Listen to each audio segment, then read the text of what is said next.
little house I still remember fondly.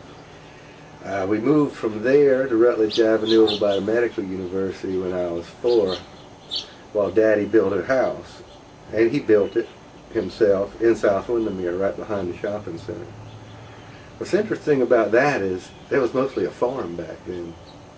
And it was just woods for us to play in. We had a great time back on Rebellion Road, which is was the best playground in the world. It's a very high-end neighborhood now, but we owned the place. It was dirt roads, and it was just so much fun.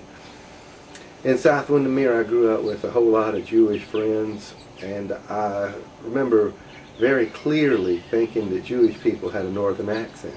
It's the weirdest thing, because everybody in South Windermere sounded like they had a northern accent. Well, I thought that was a Jewish accent. The friends I made in South Windermere, we're still together today, and we still get together, we have parties together, and we enjoy our company. As I got older, I met boys from the Crescent, and we kind of bonded when we started surfing. We loved the California culture, and the scene was just, the girls in the bikinis and the surfboards was everything we ever wanted in life. So we started drifting out to Folly Beach. Had a lot of girlfriends from James Island. So living in South Windermere was a nice arrangement because we had access to Folly Beach and James Island. We were directly across the bridge downtown, and we could get downtown anytime we wanted. It was a lot of fun. Going back when we were really young, where I remember mostly living on Rutledge Avenue was being able to walk to the movie theaters. I had an older brother, and he'd take me to the movies. And we go to the arcade, which I thought was just the greatest place. And the Gloria and the Garden Theater, they're all gone now, but those places were fantastic. You could look at the ceiling and it looked like it went forever. The seats were very uncomfortable. Riviera had the most uncomfortable seats, I remember. But a beautiful Art Deco architecture, which is still there today. I think the Omni, or what they call it, Charleston Place, owns it now. So we were able to go to movies, and oh my gosh, just being downtown was magic. You could go anywhere, you could do anything just on foot. If you had a bicycle, you were mobile, and you could get across town in a heartbeat. I still ride my bike. And I was riding my bike till we closed our antique store in 2004. I was still riding down George Street every day to get a cheeseburger at Jack's. College Charleston was a great place. I took swimming, tennis and badminton. A friend of mine, Rusty Bennett, always wanted me to take dancing because you could meet girls there. I never did that. But it was a glorious time. When I started at the College of Charleston, there were 750 students. And when I graduated 5 years later, it was almost 5,000 students there. So we were there when all the construction came in. Now growing up downtown was interesting and fun because there was no limits to what you could do. Even the police would turn a blind eye to you most of the time. And they did that right up until we were about 25 or 30. After that, they got a little tough on us. We moved to South Windermere when I was 5. Interesting footnote of that is we moved in on the 4th of July. And fireworks were going off, and my mother told me that they were very happy to see us. They were shooting fireworks because we moved in that day. And actually, I believe.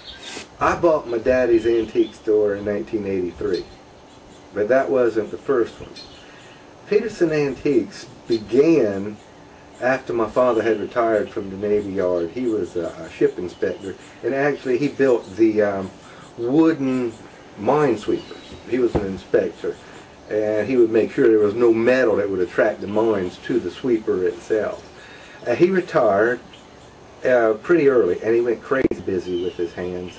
And so my mother took a load of, I guess I'd call it merchandise, there's no telling what it was, down to the open market in 1968.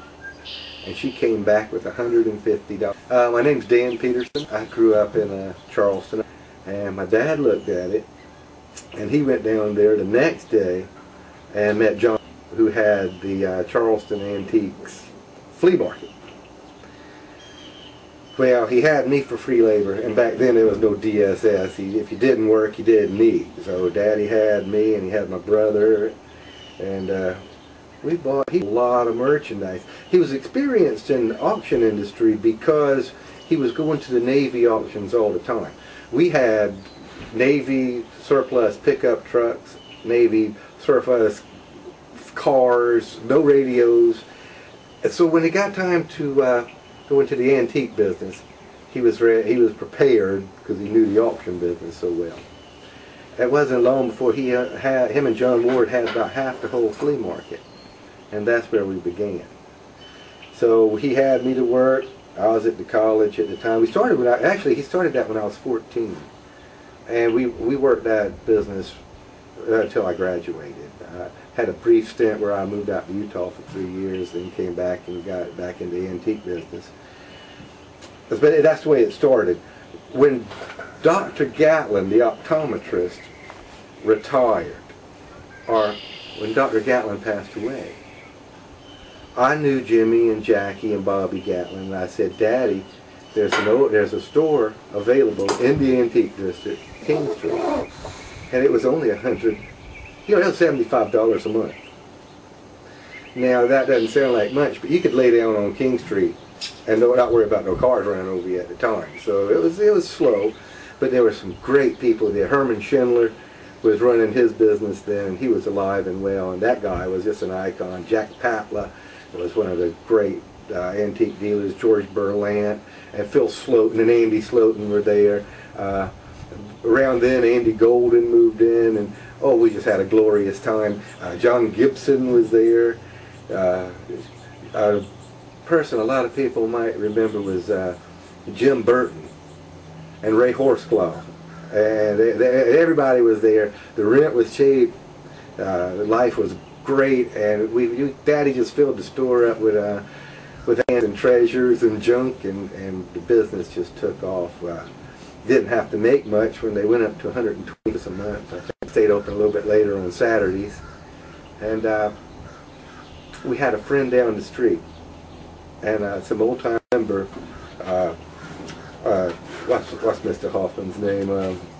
Hoffman, and he was a card. He dealt cards. He flew to Vegas, gambler, him and Burton all the time, and he ran quite a show. Miss Hoffman ran the store. And when Mr. Hoffman passed away, called her Millie Hoffman, would come down, and Mom and Dad started to ride home. So that's how she got home, and Mom and Dad sort of took care of her. She was a widow, and we considered her old then, but she must not have been my age. So Miss Hoffman, when I came back from Utah, I moved back. I lived in Park City, Utah. When I moved back, my job was to make sure Miss Hoffman got home safely. So every day I would drive Miss Hoffman to her house, which is down on King Street, just past the county hall there. She would bring Bobby's Grocery, Charlie's Deli. If anybody remembers Bobby, you got to smile. He got shot in the face one time. A guy came to rob him, and the guy shot a bullet, and you could see the scar of his cheek. And Bobby fell down, but he was so scared he jumped back up, and the guy shot him again, and it lodged in his neck, and Bobby carried that bullet to his death. That's the story. I'm sticking to it. I always heard it that way. I know the scar was there, and I remember when it happened. Artists like John Doyle and Manning Williams and all those, when they didn't have any money, just starving artists, Bobby took good care of them, and they never forgot him for that.